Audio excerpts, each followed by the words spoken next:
Bonjour à tous et bienvenue pour cette nouvelle vidéo. Je suis très contente de vous retrouver aujourd'hui pour un collier un peu spécial. Une abonnée m'avait demandé un bijou sur le thème d'Alice Madness Return et donc le voici. Ce sera un collier inspiré de la Reine de Cœur, que ce soit dans Alice au Pays des Merveilles comme dans le jeu Alice Madness Return. Ce sera un collier réversible, donc il y aura un côté beaucoup plus mignon que l'autre et beaucoup plus gore d'ailleurs. Donc voici le premier côté, j'espère que ça vous plaira. Je vous laisse tout de suite avec le tuto.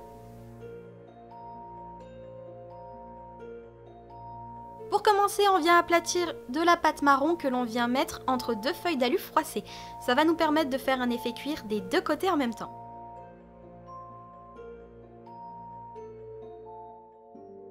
On décolle délicatement et on vient travailler sur la feuille du dessous.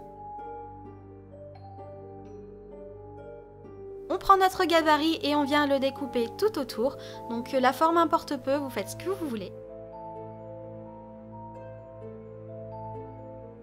Je viens ensuite prendre un loquet que j'ai eu très généreusement par Nunchan Création qui vient du site Panda Haul, que j'ai cassé en deux pour pouvoir travailler de chaque côté du collier, séparément. J'ai imprimé sur papier photo une horloge, sur lequel je suis venue mettre un cabochon en verre, déjà adhésif. J'ai collé le tout derrière mon loquet pour qu'on puisse voir parfaitement bien notre horloge. Et j'ai laissé sécher.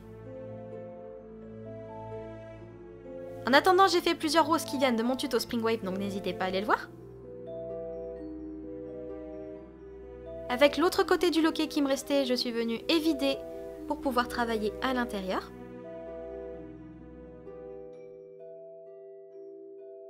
J'ai bien fait gaffe à enlever tous les excédents. Avec de la fimo liquide, je suis venue coller mon horloge du bon sens, donc le 12 en haut. Et avec de la pâte marron foncé mélangée avec un tout petit peu de bordeaux, je suis venue réaliser les rosiers. Donc pour cela c'est très simple, on prend des colombins que l'on vient mettre en place et souder avec des outils. Donc je les ai fait commencer un petit peu partout, notamment à l'intérieur de l'horloge comme derrière, que ça soit assez aléatoire et que les colombins soient plus ou moins de la même taille. Ça rajoutera un petit peu plus de réalisme si ce n'est pas totalement égal partout. Une fois que c'est fait, j'ai fait quelques petites retouches, notamment des yeux de bois en forme de cœur, puisque on travaille sur la Reine de Cœur, donc autant mettre des cœurs un peu partout. Ensuite, pour la texture, j'ai pris mon outil en métal et je suis venue faire plein de petits traits pour faire les rainures du bois. Pour que ça soit un petit peu plus réaliste, j'en ai fait également avec un dotting tool pour que ça soit des rainures un petit peu plus grosses. Et je suis venue rajouter quelques petits détails.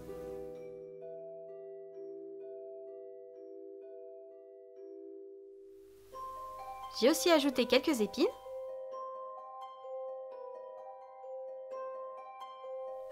Et ensuite avec de la fimo liquide, je suis venue coller mes roses là où je le désirais. Donc n'hésitez pas à faire des boutons, des roses un peu plus petites, des plus grosses pour que ça soit un petit peu plus harmonieux. Ensuite je me suis attaquée aux aiguilles de l'horloge, donc pour cela j'ai fait un petit colombin fin et je suis venue rajouter un petit cœur tout en haut. Donc après j'ai vraiment fait une aiguille comme ça me venait, j'avais pas envie de faire quelque chose de très commun, donc j'ai fait ceci.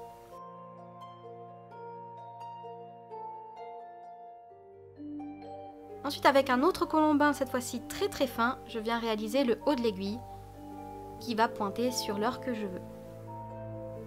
Donc c'est une étape assez minutieuse, donc faites bien attention puisque les colombins sont très fins et très fragiles.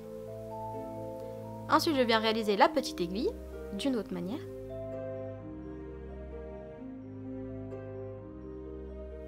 Ensuite je suis venue les mettre là où je voulais sur l'horloge, donc évidemment il faut mettre le début au milieu et après vous pointez les aiguilles à l'heure que vous voulez.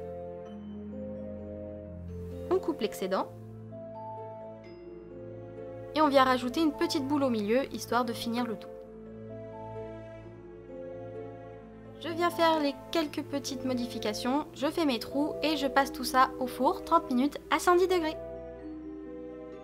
Une fois que c'est cuit et refroidi, on va passer maintenant à la peinture rouge. Donc là, pour cela, je sors mon ami de toujours qui est la peinture vitrail rouge cramoisi. Ce qui est bien, c'est que ça va donner un petit côté sous-entendu puisque c'est assez réaliste, donc on a l'impression que c'est du sang. Et donc c'est là que l'envers va servir. Donc on se demande avec quoi les cartes peignent les roses en rouge. Et ben on aura la réponse la semaine prochaine. Donc j'en mets un petit peu partout et je vais mettre du pinceau pour donner vraiment un effet peinture. J'avais aussi gravé un petit cœur dans le cuir que je suis venue peindre en rouge.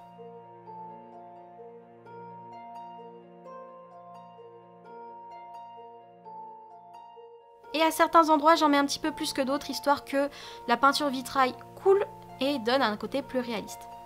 Ensuite, il suffit juste de laisser sécher. Du coup, je vous montre le montage du bijou. J'ai rajouté des breloques sur les chaînes, donc une breloque rose et le fermoir en forme de cœur sur le côté, parce que je trouvais que ça allait bien. J'ai mis un petit strass au milieu de l'horloge, ainsi qu'un petit nœud qui est ma signature, ainsi qu'une chaîne qui tombe et qui s'accroche au loquet qui est derrière le collier. Donc voilà, j'espère que ce premier tuto sur ce bijou vous a plu. N'hésitez pas à me laisser tous vos commentaires en dessous de cette vidéo, j'ai vraiment hâte de vous lire. J'espère que vous avez hâte de voir l'envers du collier, parce que je vais vous le montrer dans quelques instants pour vous donner l'eau à la bouche. Donc si jamais vous voulez aussi d'autres colliers sur Alice Madness Return ou même sur un autre univers, n'hésitez pas à me le dire. Donc voici, vous voulez voir l'envers du collier qu'on va faire la semaine prochaine? Eh bien le voici et c'est bien gore, bien dégueulasse, donc n'hésitez pas à rester connecté parce que je vais vous montrer comment le faire la semaine prochaine. Donc en attendant, je vous laisse, portez-vous bien, je vous aime très fort, ciao tout le monde!